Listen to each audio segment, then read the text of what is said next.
Welcome, everybody, and thank you for joining us this evening to learn about planning truly inclusive PTA events. I'm Nanette Nolan. I'm the chair of the Torrance Council of PTA's Diversity, Equity, and Inclusion Committee. And with me tonight are our incredible committees. So joined tonight by Jan Harada, who is our council president. She's awesome.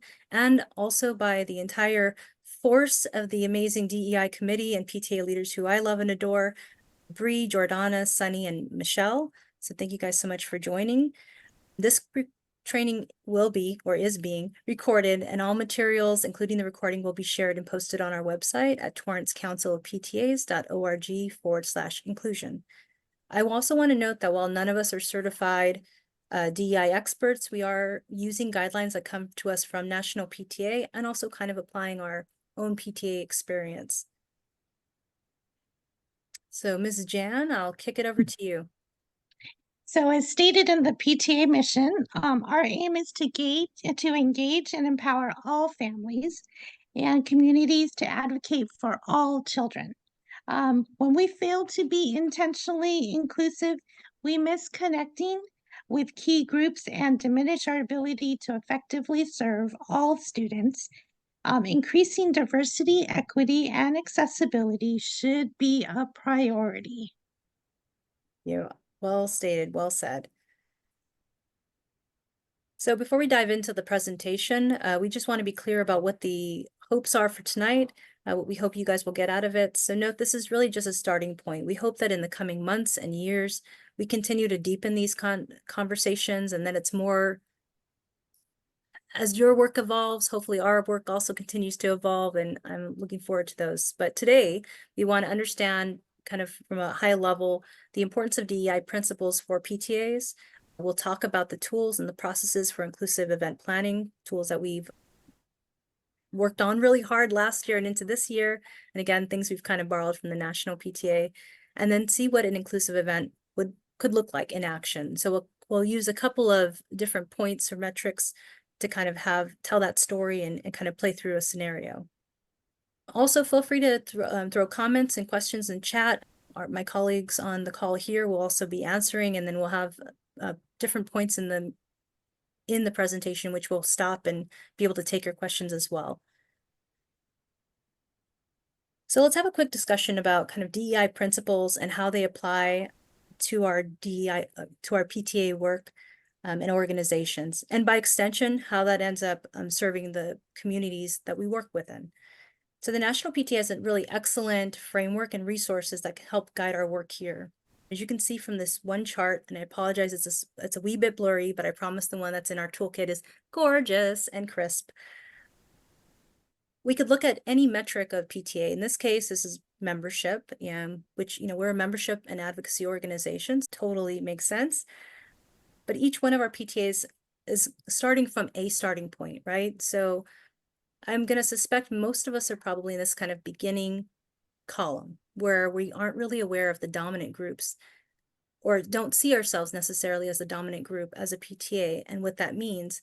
And we're not necessarily aware of the other communities and the differences and what the differences in our community. So like, case in point, I've sat on many boards where the folks in the room were largely homeowners and married.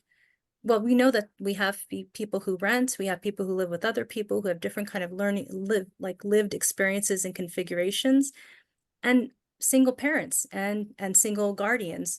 So having some of those people on our board, or knowing that they, knowing how they can access or don't access our materials and content in PTA would be really invaluable in being able to better serve them, right? So as you move to understanding now who are the people in your neighborhood, in your school community, and maybe why they don't participate or why they can't participate, you're starting to now move into kind of emerging, where you're now starting to focus on the diversity, kind of the differences between everybody. And now you're starting to better understand. And as you can kind of tell, like moving on to intermediate and advanced, it's that those conversations become more robust and they end up evolving into real partnerships. You have an opportunity to work with people in a more meaningful way and build something with them rather than building something for them. So that's what I would love to see us kind of do more of. A core principle of DEI is that it cannot be standalone work. So maybe you might have a DEI chair or vice president or committee, but the truth is everything that you do should really have a DEI lens, because at the end of the day, who we're working with, who we're serving, who we want to serve are people, and people are varied. And so, much like this kind of short discussion here about membership, across PTA, this should really be embedded in the programs, in your advocacy, in your governance, or your leadership. And again, we have this particular chart, as well as the programs, governance, and advocacy charts in our toolkit. So you can definitely get a better sense for that.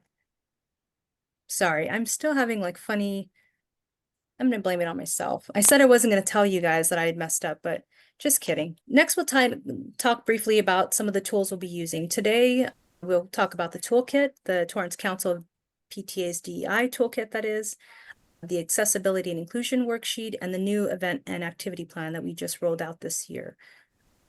We'll talk about the other two in just a moment, but I did want to something about the toolkit here. Last year, we developed and launched this toolkit. It includes details on how to start a committee and provides some information that you probably have never seen before because it's got a funny title, but even a job description that goes into some great depth about what the committee and or chair position could look like. What are some of the activities? What are measurements of success? It's actually a really great description. I'm surprised. I mean, I guess I'm not. Again, the description is outreach, which is a good title, but not when you're, I don't know, it's just a funny one. Anyhow, I digress. But it includes some details on how to start that committee, what that job would actually entail, includes some resources and more. And we hope that the units will really, be able to find this helpful and accessible. What we realized in doing this, putting this together, was that the national PTA stuff is great. I think it has a great concepts on the basic overall reasons why DEI are important, but it doesn't really get into the how. It talks at great length about the why. On this committee, we talked a lot about this too, is wanting to roll out tools that you guys can use to more seamlessly think with the DEI mindset. So we hope that honestly that this resource is helpful. We want to continue to build and expand upon it. So as you guys have ideas or needs, questions, or things that you're doing at your campuses, we'd love to know about those things and continue to build out tools that are going to be useful for your peers, especially those that don't necessarily have time to build it from scratch themselves, which, I mean, who really does have time for that, right?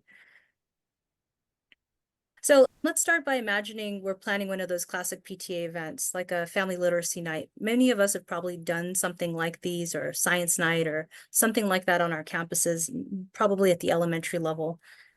And it's the full Monty, right? We've got the auditorium, we've got presentations happening, there's some reading stations, there's a PTA book fair, there's some food for sale, there's activities, and we're super amped.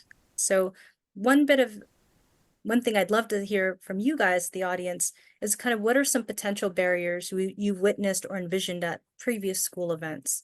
So again, this on paper looks like a great idea, but inherently we know that there are people who can't access or won't access the event. If you guys could type in a chat, things that would be barriers. And we haven't gone into great detail about this event. I'm just trying to get you to think about the events, the PTA event in your mind, the ones that we're maybe accustomed to seeing. Oh yeah, evening workers is a good one. Time of day is a really big deal. I mean, I think we assume that we're 9-to-5ers, but we know that that's not really true. Other ones that I know can be challenges are, no non-English speakers. Thank you, Marina. That's absolutely true. We also know that a lot of things that we produce in PTA are, because many of us are English speakers, don't necessarily participate, don't necessarily speak other languages, and may not always have that as a thing in our mind. We're like, well, surely the school would tell us if we needed to translate. Special ed students, I think that's a really great one, is Maria. Appreciate that, because we do know that, there are students who, for whatever reason, do not or cannot participate in our events, and we haven't really teased that out. Carlos mentioned that having reading nights in auditoriums with too much noise, overstimulation, sensory sensitivities, that's excellent. I know a lot of amazing PTA leaders who care a lot about our students, but that's never been a thing that's come up. So yeah, all of those things. I've even recently, I think at one PTA board was hearing them have a really robust discussion about like financial hurdles. Sometimes families feel kind of embarrassed to come to events with their families or their children and be unable to afford the things that we're putting out there.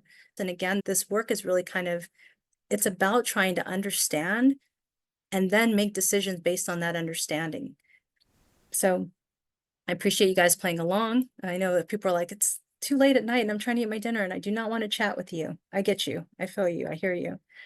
So you guys have identified some really great points, things like language, financial constraints, accessibility needs, and just sometimes making people feel overall welcomed and represented. So, how can you gain an understanding of your school community? What are their barriers to participating in your events? So you guys have kind of spoke through a few, but we know that there are likely more. So where do we start? There you go, finally. So we have this wonderful accessibility and inclusion toolkit, and I'm going to kick it over to Michelle, and I'll try to manage the buttons. Hello, everyone. I'm really excited about this tool that we put together, and this is going to help you in what we just talked about.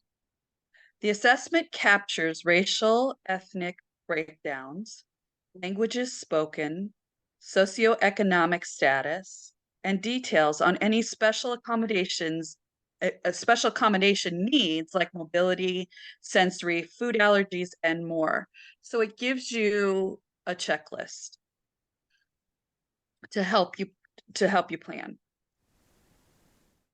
You'd work closely with the principal to gather this data and then present this information to the board, making it available as a reference tool in their procedure book. This is now your entire team's resource and should be a key source of information for all of your events, programs, and fundraisers. What's nice about this tool is that you only need to do this once a year, but can use this information all year long. It really is the gift that keeps on giving. We love this tool here, and we think it's pretty straightforward. Of course, if you're working on it and you see that there might be something else that needs to be added, always let us know. But we think that we covered a really good portion of things to think about. So this is to help you. Like, I would suggest doing this at the beginning of the year. Sit down with your principal and go through this, and then get it to all of your people, all of your chairs, your board, everything. And this can be part of your procedure book. Park it in your Google Drives, and a blank one, and then the one that you fill out for each year. It's a very good tool. Yeah, agreed. Thank you, Michelle. And we realize that this is going to cover every single instance. Again, so many of our schools are very kind of, they have different communities or populations of students. And so your school site administrator, meaning your principal, and your school team, including your paraeducators, are going to be key in helping you really understand the specific needs. That's really just like a starting template, but we want you guys to make this your own. This is your community, so you should be the experts on the people therein. So again, thank you, Michelle. And I really love that as a resource too. I think back, when I first started in PTA, I was telling my colleagues just before you guys got on, I wish I had known or had any of these tools. I would have done things a lot differently. I think a lot of our PTA leaders would have. If you knew that there are people who couldn't access the things that we were producing, we would feel very differently about the work that we're doing. We work so hard, we put so much love and attention into it. I think if we could just change the lens a little bit and change the effort, we could really get there. Nan, Mhm. can I just jump in? Absolutely. So we had a question if this is mass distributed questionnaire, and I just wanted to let everybody know, and Jordana put it in the chat as well. It's in the toolkit, and all of this information is on our website, and we have a tab specifically for diversity, equity, and inclusion. Yeah, You also agreed. find these things under the forms tab. We have it in several different places, but our website is very, very robust with pretty much anything and everything that you can think of to run a PTA. Yeah, and we did, and I want to really say that I think, we rolled out the toolkit at the end of last year, and, have been trying to instill in our units that this is a tool that they can use. But I don't know that most of them are using or know about it. So I think there's definitely some opportunity for us to get that more out and in front of our units. And then the tool that I'm going to show you is something we just newly revised. So it hasn't been out there long in the universe. Also, another question that I saw was if the principals have this information, and each school does have a report and they have all of the demographics, and you're able to find them online as well on the TUSD website, but the principal should have most of this information. Yeah, and I don't know that necessarily we know how many people in our community are Buddhists. Our principals are incredible, and they know a lot about their families, stuff that's not even on paper. So I think this is really it's also a great conversation starter. Not everything can be quantified in numbers.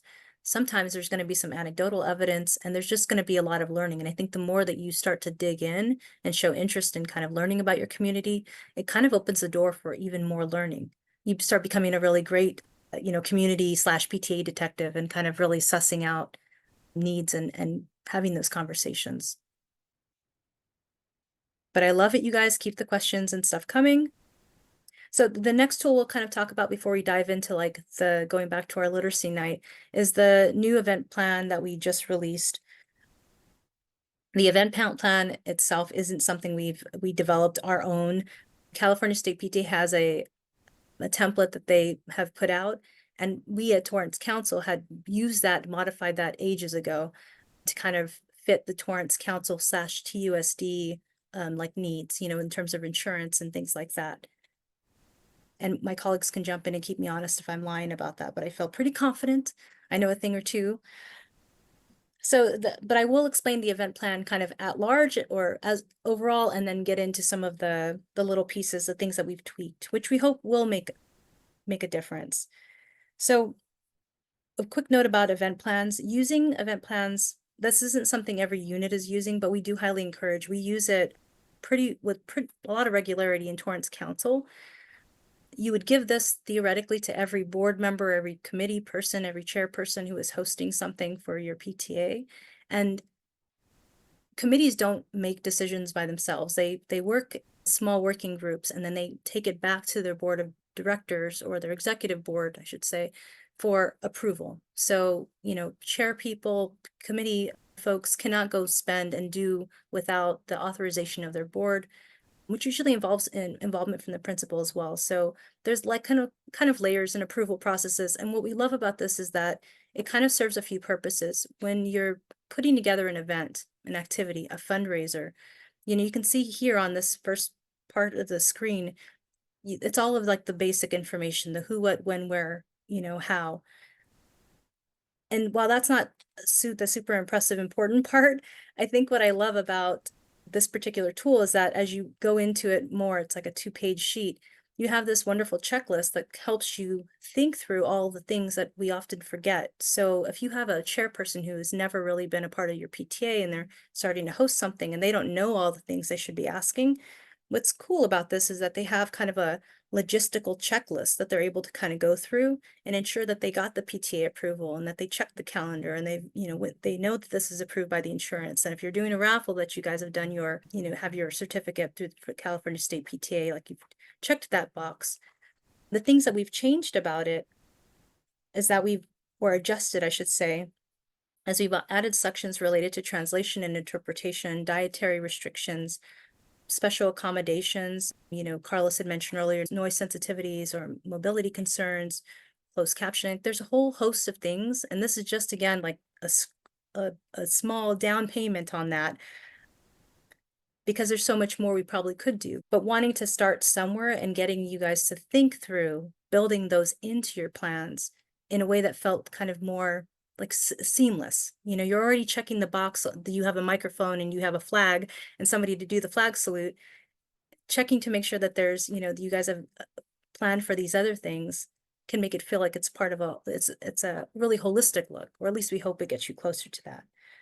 We even put in a checkbox reminding the organizer to check religious and cultural holidays. You know, very often we're hosting things and yeah, unintentionally and not meaning to be, you know, it's tough to get dates on the calendar. So sometimes things land where they land, but if you knew it was landing on a date that was really important, you know, you might scooch it the next week over or a day over, things like that. So again, just trying to give some thought into how many of our units are kind of using this tool already. And we really wanted to kind of amplify it, you know, augment it, make it more useful. So if we go back to like our example, let's say, you know, after meeting with your principal, you learn that 12% of your families speak Spanish as a primary language at home. That's not uncommon. We have a lot of, I don't know if Terry or any of my colleagues remembers how many languages are spoken in TUSD alone, but I know just some of our school campuses, there's dozens of languages spoken. Now My we couldn't, understanding is 80. yeah, it's a lot, right?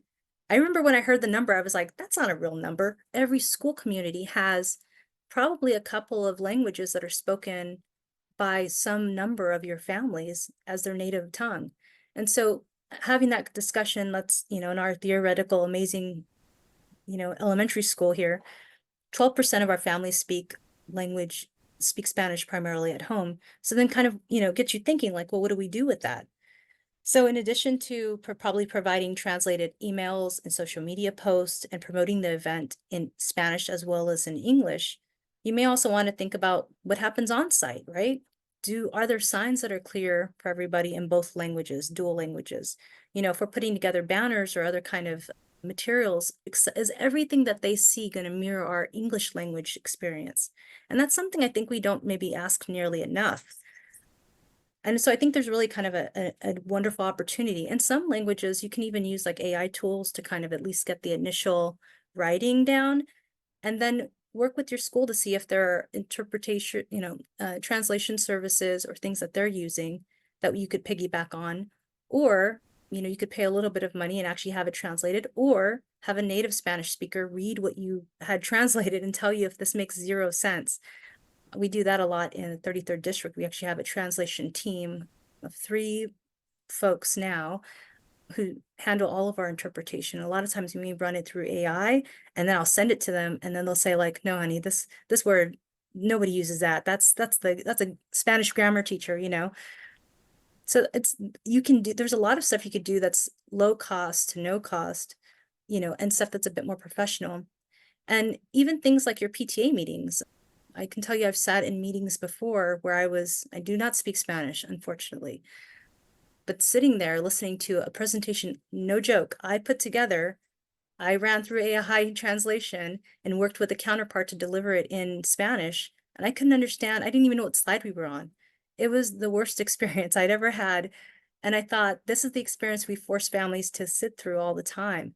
Could we improve that? And the answer is absolutely.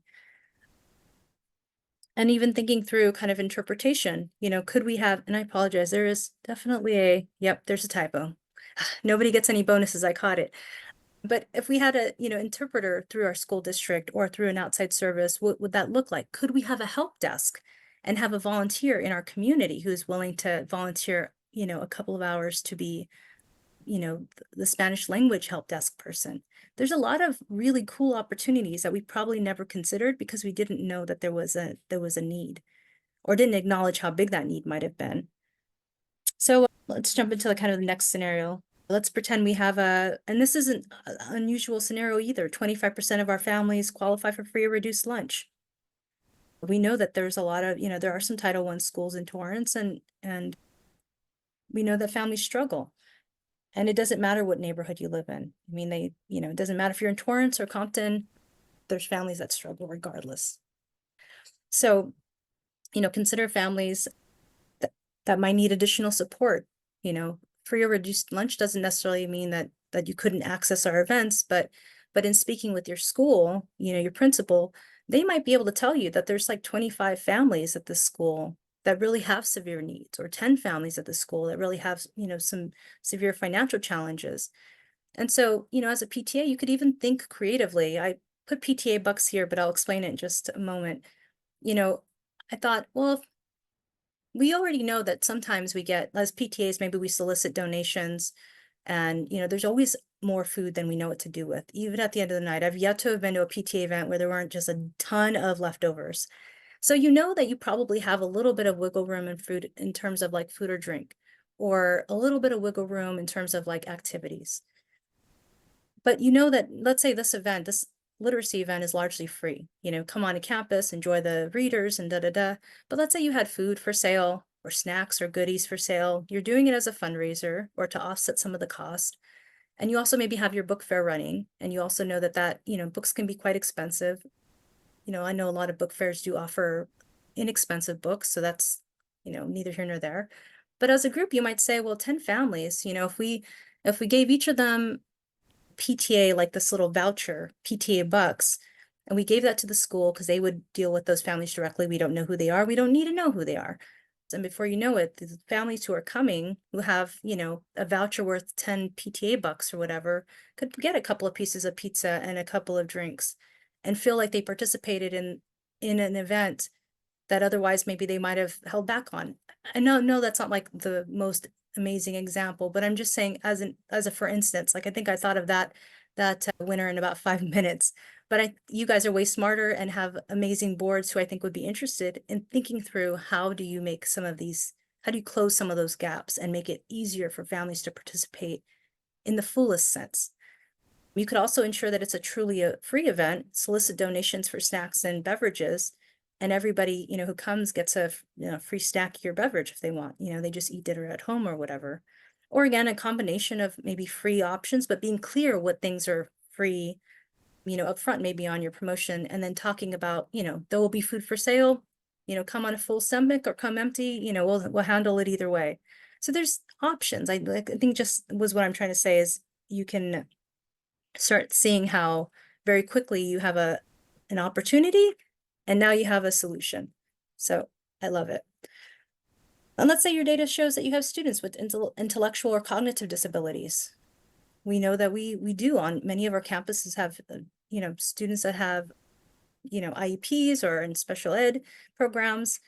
And again, this is going to look different for all of you. Elementary, middle school, high school, and different school sites have different student populations. So this isn't going to be a universal, and it's not going to be an easy one to figure out right away. You're going to work with your school because they're the ones who have the knowledge and the partnership. But really thinking through,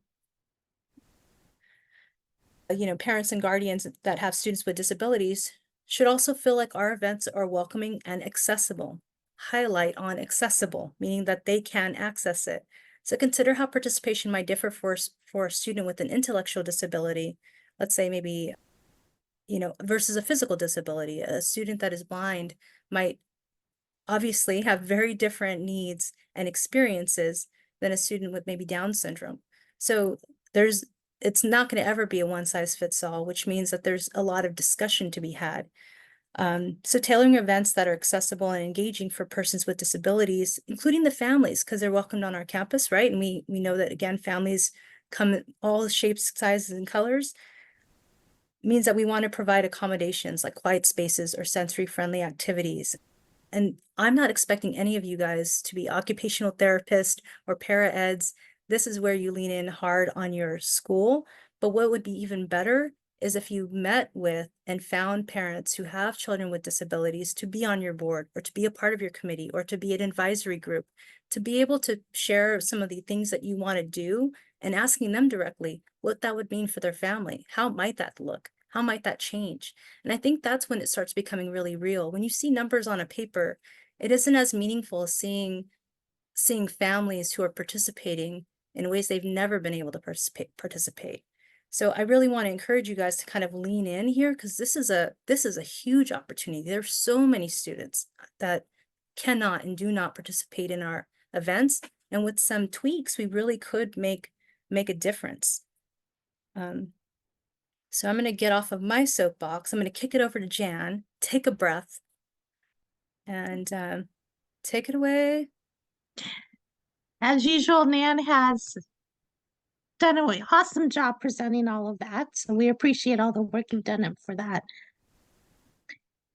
Inclusion is about more than just accessibility.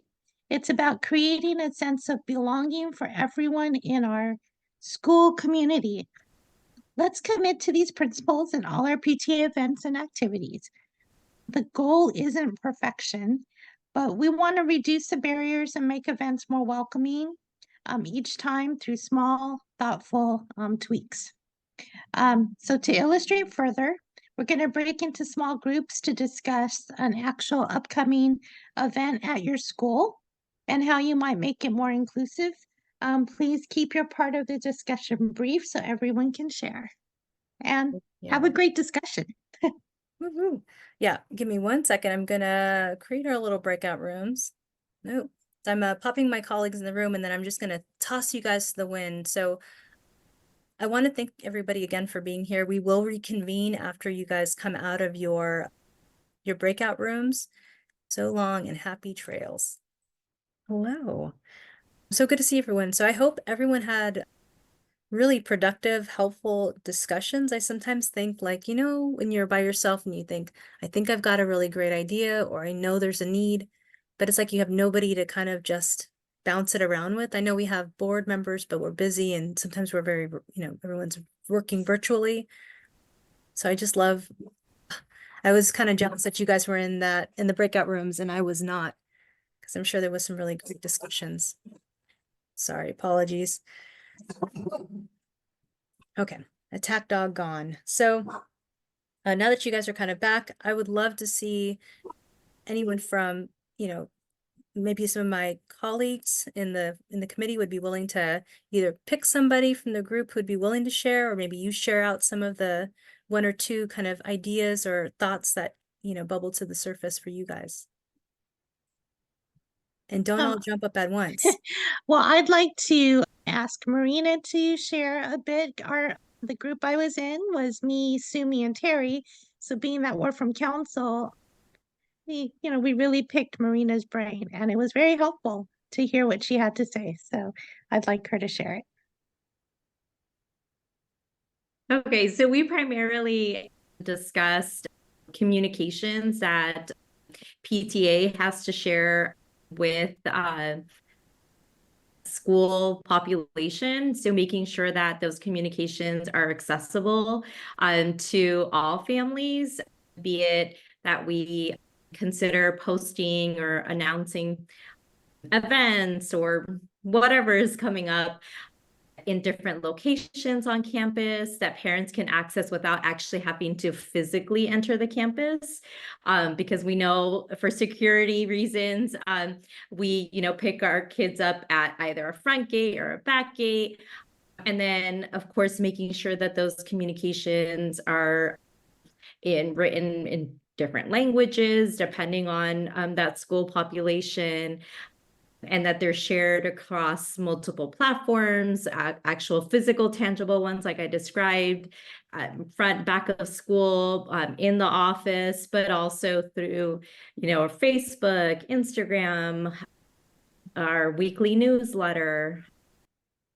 No, I love that. Language is so huge, as said. I think maybe all of us know what it's like to, at some point not be able to understand, what is being said. I've even thought, like, I've had such a hard time with accents. So I could be talking to another individual who was speaking English, and like my ears weren't attuned to it. It's interesting how language is so important for being heard and understood. Obviously it's a practical need, but I think when you walk into a room and you see something that is in your native tongue, that one act tells you you're welcomed here. Like, we see you. And I love that. There are some really great tools. Again, I can't say enough for you've used with ChatGPT, I've used Claude, Canva, which is it's a free tool that a lot of us in PTA use already. But they've been playing in the AI space, and you can use that tool to do translations. Sometimes when I pull text into like ChatGPT, I'll ask it to write in Spanish that is commonly spoken in Southern California specifically. And it's not perfect, but it gets really close. And what I love about it is when I hand it to somebody who can read and write or spell and understand well, what's very cool is that it usually the very few minor things that need changes, which gives me a lot of confidence because I know that, what we probably learned in high school is not what is spoken on this, in the everyday regular setting. So I love that. Thank you so much for sharing. Uh, would any of my other colleagues like to chip in? And also, if you guys are hearing, like if there are tools use, love, whether it's a website, an email system, a tool, an AI, like whatever, please do feel free to share that because this is really meant to be, a collaborative effort in which we're all learning and growing together.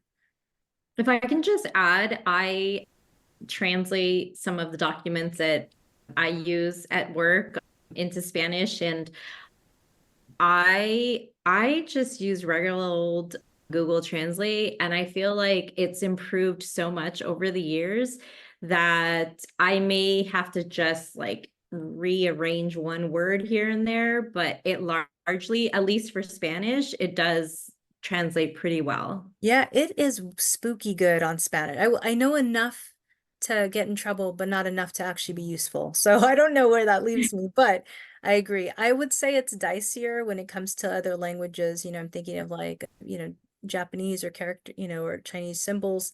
That stuff you definitely would not want to mess around with because if, let's say you have somebody, may know lots of Spanish speaking individuals, but I don't know. I know several Japanese Americans, but I don't know any that write and read in Japanese. So being able to get somebody who can read it and read it well and know what you're saying, you give them maybe the English version and the translated version, they'd be able to kind of give you the skinny. But again, your Yeah. school site, your principal would be a great place to start because I do know, and thanks to Sunny for shedding light on this, is that if your school has is it 15% is the threshold for a specific language?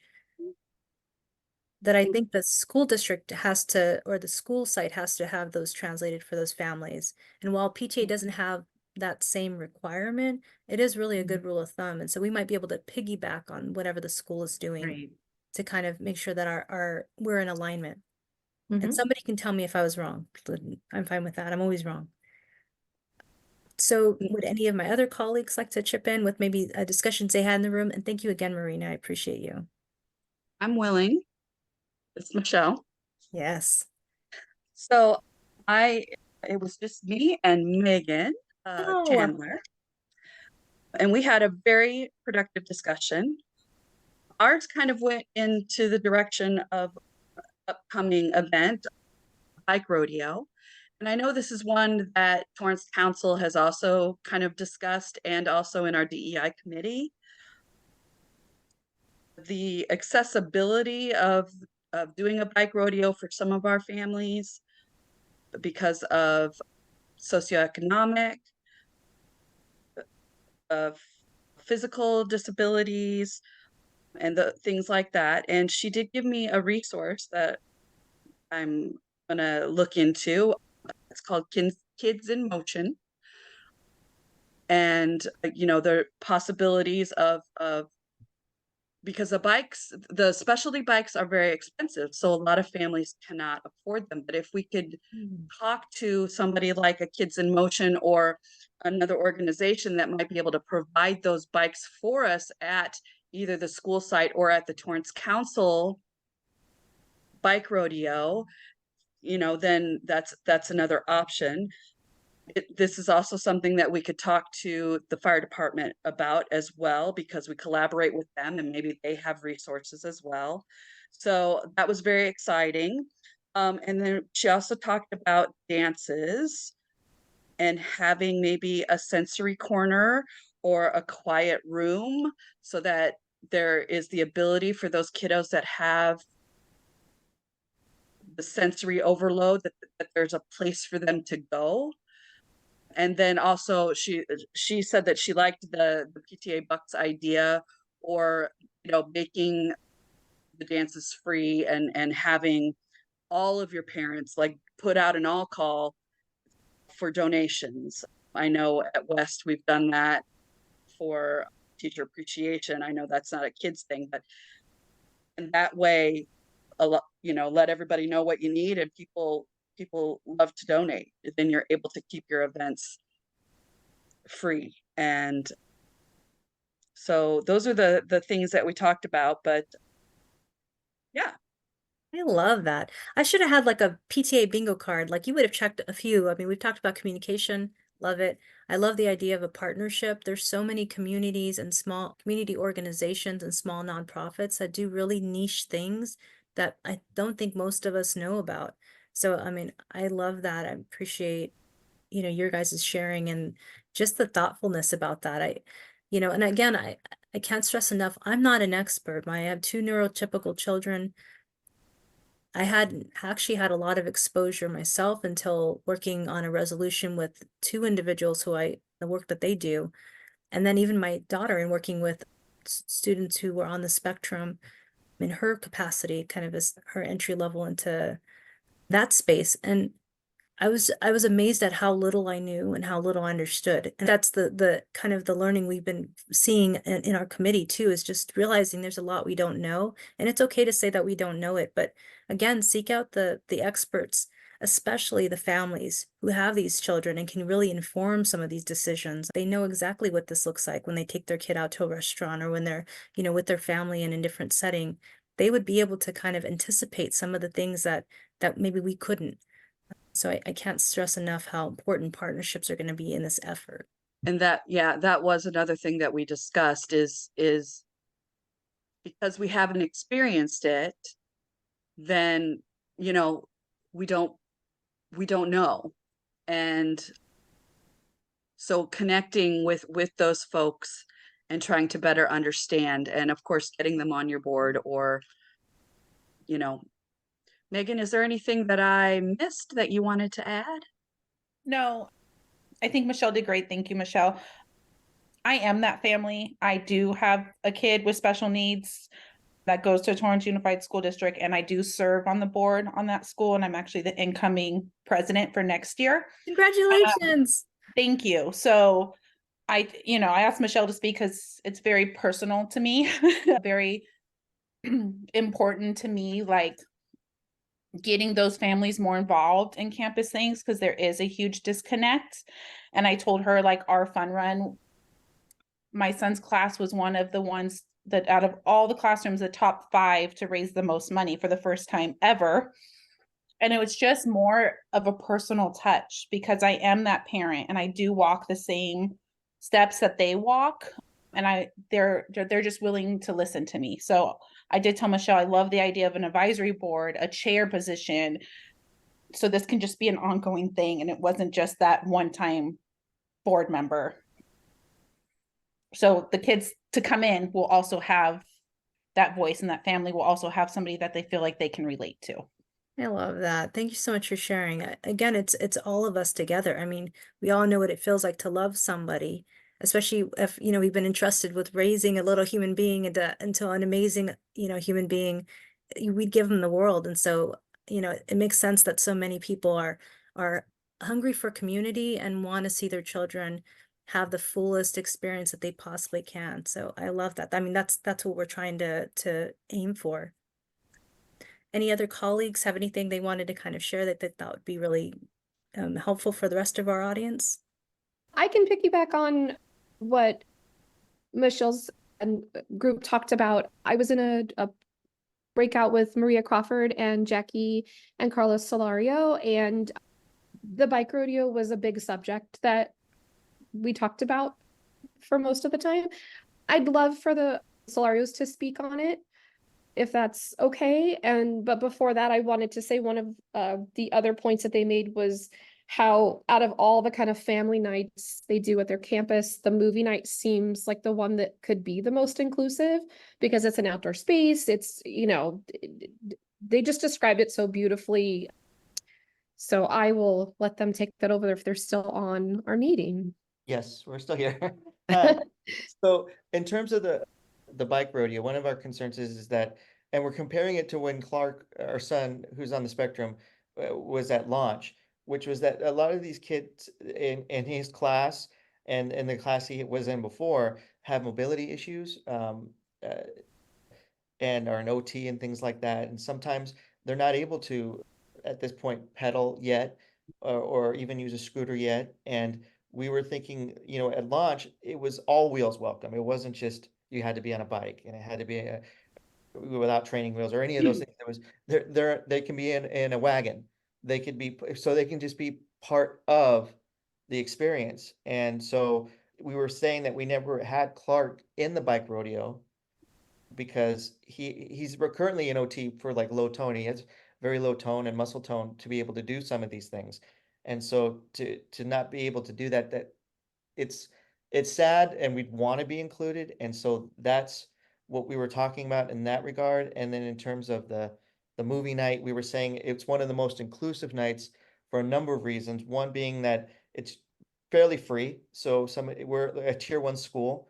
So a lot of the kids who come or families who come, it's you know, grandmas and grandpas were there. They were all there watching a movie. We watched Coco in October last year. They were able to come and bring their own food. We also had food available. So for people who did want to buy something and it was there, we could fundraise on that. But also, that was one of the only nights I remember seeing a lot of people in our village. That's what I call our special education group, our village being there. Because for our kids, they stem sometimes, they have a hard time sitting in one place. And it was nice to be in a place where we didn't have to worry if we were bothering somebody else or you know, disrupting their experience, but also our kids were having a good time. So it was all encompassing and inclusive. One of the most inclusive events that we've had since Clark has been in school. And it was a great sense of community, Yeah. not just for the special needs community or special education community rather, but for everyone to come together Mhm. and really be in the moment and enjoy the time just watching a movie. Yeah, And again, it was technically a free Free night. event yeah, with the option to, have that fundraising opportunity. But it really was a great turnout. yeah. And we hope to have more of those, not just once a year. Yeah. So those were our two things. No, honestly, those are beautiful. I mean, I will tell you, I don't think anyone on Torrance Council thinks we've had this on lockdown. And I think anybody who thinks they do still doesn't fully have it. Because I think there's always room. There's more and more room for everybody at the table. You've given us a lot of really helpful feedback on the bike rodeo that I know as a council we can take back different discussions than what we started with. You know, we heard a need, we tried to address the need, but we know that there are more needs and there's a lot more learning to be had. So I appreciate that. I love the thoughtfulness and the, experience you guys had with the outdoor space. There are opportunities. I think, we talked last night at the special ed task force. I won't jump into that too much, but that there's so much low hanging fruit. There are things we can do right here, right now that would move the needle really on trying to make more of our events welcoming and truly where everyone really could participate. So thank you guys for that. Anybody else want to share? I think Bree, did you lose the digital grappling with Jordana? I did. I lost. so pushy. She beat me. I know. I think I spoke too much during our breakout room, honestly. So I'm sorry, you two, for taking up the space. But we talked about some of our family events. Previously, I think a lot of PTAs have had like the father-daughter dance and mother-son dance or event, things like that. And we talked about kind of shifting those away from being, gender-based, like dividing up the students by gender, and also the parents, like being more inclusive of different family structures and things like that. But one of the concerns that was brought up was that I think, a lot of the reason, or at least part of the reason that those events happen that way is, to divide up into smaller groups, because a lot of us are working on small campuses and cafeterias can only hold so many students before it turns into a wild, chaos of children.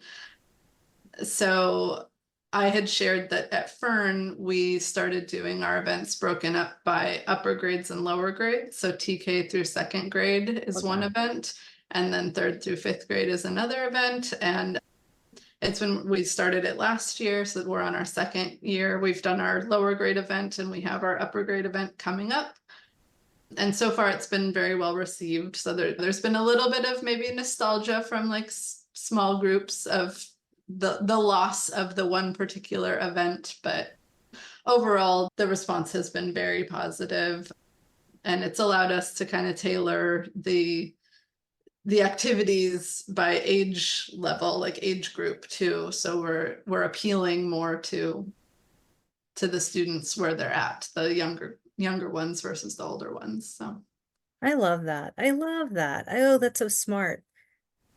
I mean, right now we need a sense of community more than we've ever, I think, you know. So I appreciate all the ways that you guys are proposing bringing communities together. Love it. I know we had a couple of others. Where did anyone else want to jump in with some feedback or insights that you thought might be helpful for the group? And I know, just a quick time check, I know we did plan on, you know, calling this at 9 because we've all got bedtimes. So we'll move through the last couple of slides. I had Kaylee and Rebecca, and we were coming from big schools and a little school, Title I school, not Title I school. So we're a lot of differences, right? But there were some things in common. And one of the things we noted was if you're getting, you've gotten one area of diversity covered, maybe you're neglecting another area, you know, like you're doing really good because you have some volunteers that can help you with feedback and ideas on this area, but then you're kind of lacking in this area.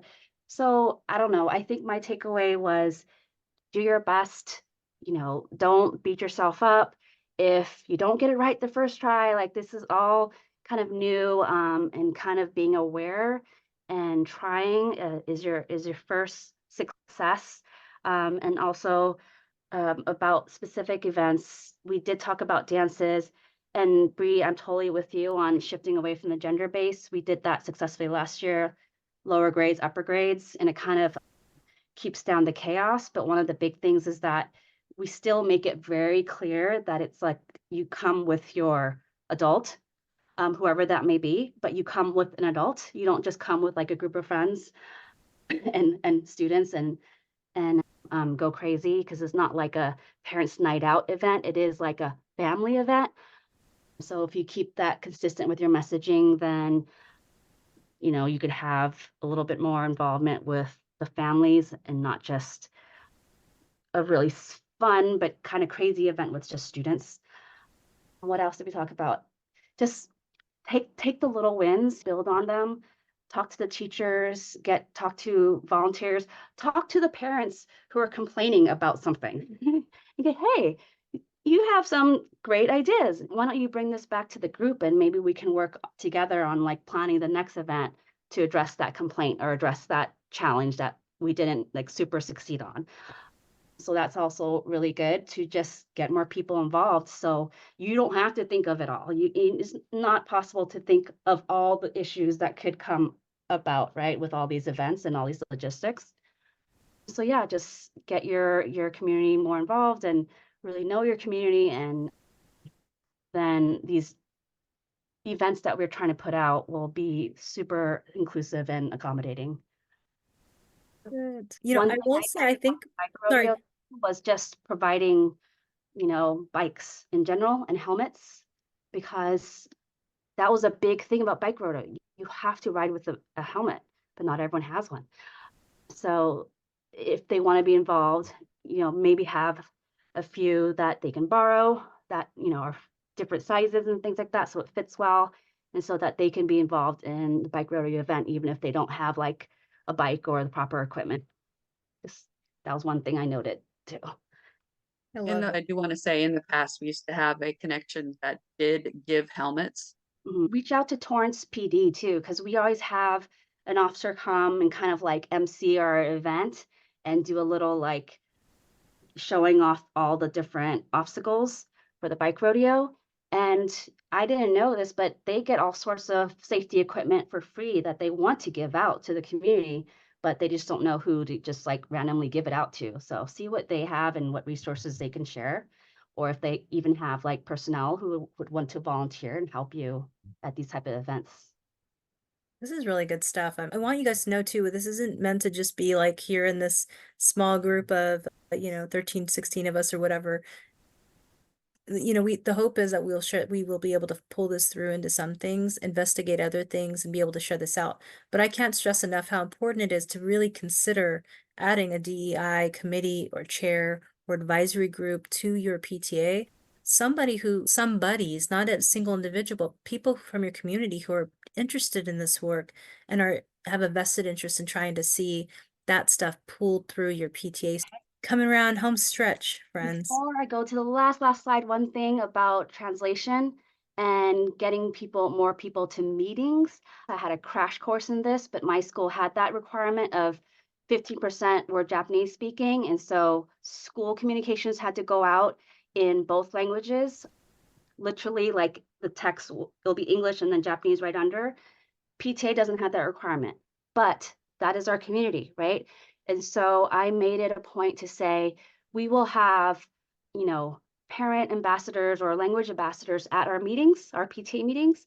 And these are just folks who volunteered their time, thankfully, to sit in the back and just kind of translate what's going on at the front to any folks who need it. And they can sit at the back and talk concurrently, and it won't like really interfere with the goings on, but it'll actually just help those few families that need that little help. And that wasn't an official thing, but we've called it our language ambassador program. And if you identify those communities that need those translation services, and just simply ask your board or ask your volunteers, hey, would you mind helping us, just don't have to translate verbatim word for word, but, just a little bit, or help with questions, for these families that we've identified, or that need that help, or that would be more comfortable coming to a meeting if they knew that was available. And we do have, it's funny, but apparently a big thing in the Japanese community is the Line app. It's a chatting app, messaging app that you use on your phone. And so we have a Line group, and we have, I think, over 200 folks in the Line group. And so we have a board member who takes all like a really, really pertinent information that PTA puts out, and even the school puts out, and kind of translates it for that group and addresses questions that the group has for us. So that's a great little part of the ambassador program we have. So Mind blown. Thank you so much, because I think, I don't even know if I touched on it or glossed over it, but Sunny, I love that. different groups have different needs, right? I've heard WhatsApp is really big in the Spanish speaking community, Line, and there's other ones that Korean families use. And so kind of put your feelers out. Like, is that what's going on behind the scenes? Like, has this been going on and we just didn't know? Probably. How can we get into those networks and get them involved, answer their questions, make them feel included and heard? And that is, another way to make your PTA more inclusive. Translation requirement was affecting our school, and I think we're the only school that has that big of a percentage. And Korean is not far behind either. So like at Japanese 15%, Korean 12%. So they're really huge parts of our school and our community. So I love that. Thank you so much for sharing. And I don't know how anybody ever thought of such smart ideas, but I appreciate you guys, and I hope that you guys steal some of this good stuff here. So Sunny, we're gonna yeah, wrap it in just a So I just really want to talk about how getting feedback. I've talked about in my breakout room, getting like a little post-event feedback, a little rundown with your board members and your volunteers is a really good idea. You can codify it in a survey or a form. We even passed out paper forms during the event to get the parents and families and the kids saying what were their favorite parts, what was kind of not favorite parts, and what do you want to see in the future, things like that. But for the survey to our board, it was more specific. Like, what did you think about the pacing of our meetings? Like, what was working, what was not working? Did you spend too long in your shift? Did you wish there was more volunteers? Do you wish there was more trainings prior to the event? Things like that. And so very specific questions. Even share your good stories, share your stories, because you could have had someone over in this sector of the event and you never saw them all night, but they were experiencing great things too. And so definitely get together at some point afterwards and talk about what worked, what didn't. And if you can kind of put that down, whether in a spreadsheet or just in your event plan or committee report or something, about what to do next time, or here's the resources that worked out really great. Here's the numbers we called. We used to do binders had all our flyers and contact information, everything in binders. That was pre-COVID. During COVID, they all went lost. Like so-and-so had it, so-and-so is not coming back to school, so-and-so left town, I don't know. And so I saw that as a great opportunity to go digital, and we put everything on our Google Drive. How that looks for you kind of depends on how techie you are, or how many techie people you have on your board. But we were able to have a Google Workspace. So we have a shared drive, and we have email addresses that end in our website domain name. So we'll have like yearbook@hickorypta.net. We have like hello@hickorypta.net for like the general one. We have treasurer@hickorypta.net.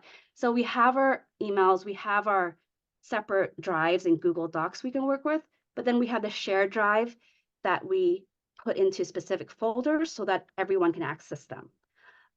If you want to take a peek at the budget or remind yourself of the budget, it's in the finance folder. If you want to see the meeting agenda or the documents that we had at this meeting, it's in the meeting folder. So things like that, I think are a really great idea. Try to not let, like the slide says, don't let your hard work in planning, your feedback afterwards, your great ideas, don't let them go to waste. Like, you want to pass it on. You're not going to be in this position forever. I hope not, right? So you want to be able to pass that knowledge on and talk about the good things, talk about the challenges. The through line there is just, make sure that your work can be, you've done all the hard work, make it easy for someone to take that and take it and evolve it even further.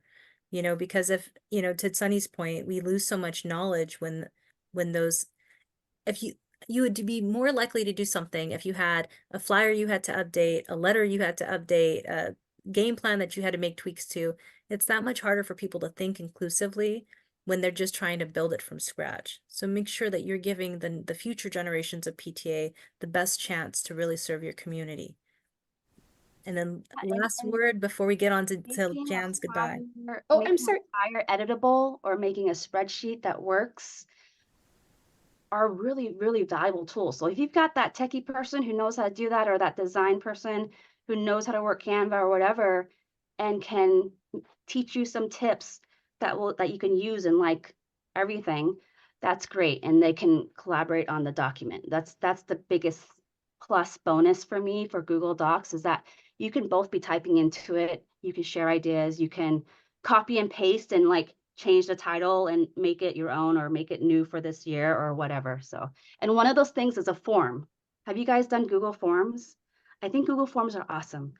If you want to send out that survey real quick, you send out a few questions on a Google form, and the answers populate into a spreadsheet. So you have it all in one place. I think they're awesome. And one of the ways we've used it with our DEI committee is this Spotlight on DEI survey, which you can check out with that QR code, it looks like.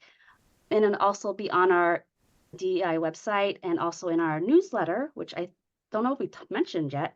But this is really a way for you guys to share those events and programs. It could be an ongoing thing. It could be, say, something as simple as, we've made sure there's more resources in the library that are inclusive, or we've done a dance that had these accommodations, and just whatever you thought worked well, whatever you didn't think worked well, all that is valuable information to share with, other PTAs and other units.